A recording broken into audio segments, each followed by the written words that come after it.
Hello everyone, welcome back to another 3 Minutes at 3. Today's topic is when you have been discriminated against.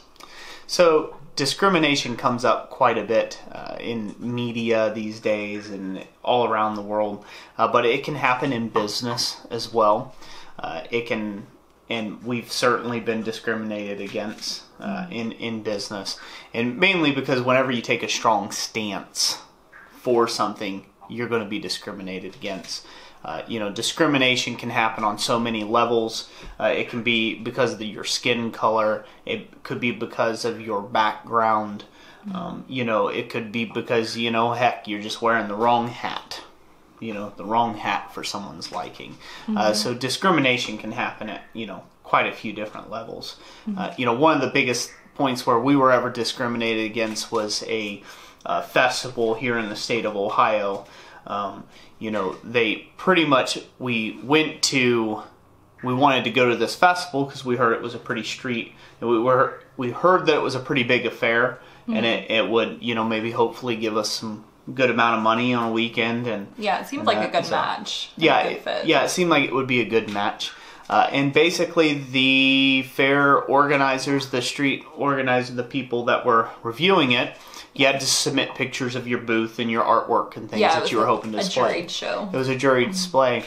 And they pretty much wrote back verbatim, we do not have a problem with any of your items. We think they're exquisite, think they're awesome, but we do not like your business because of the name that you have, because of your business name. And our business name is Christ-Centered Ironworks, and we're very proud of that. Fact, to be Christians, but we were discriminated against. Yes, even being Christians, we were discriminated against in that thing, and I thought that was a low blow.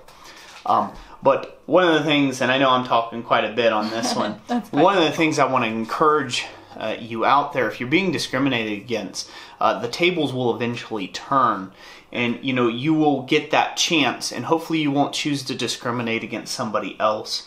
But the tables will turn like it did for me later on. It was actually the event organizer's husband came up to me, and I was doing some work at their house, and lo and behold, what did he say? I was like, oh, he saw your ironwork. At that time I was working heating and air.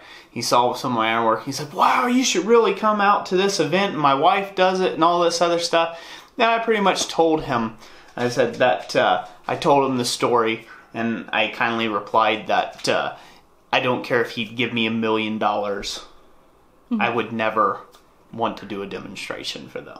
So, it kind of came full circle there. Felt a little vindicated at the time, because here I was wanting to be contracted to be there that time. And it was several years after. Yeah, it was three, 4 years after this original thing. But again, he was shocked. He was shocked that I was discriminated against just for the value of my business. So, if you're dealing with discrimination these days in your business, for whatever reason it may be, you can't change people, but you can change your perspective. Yeah. And how you feel about it. There's nothing wrong with you. There's nothing different about you. Yep, just keep doing your thing. Just keep doing your thing. So that's it for this 3 minutes at 3, or 3 minutes at 4, or 4 minutes at 3. Yeah, anyways. No, we really hope you enjoyed it. Thank you for joining us. And like we always say, God bless you. And we'll catch you on the next one.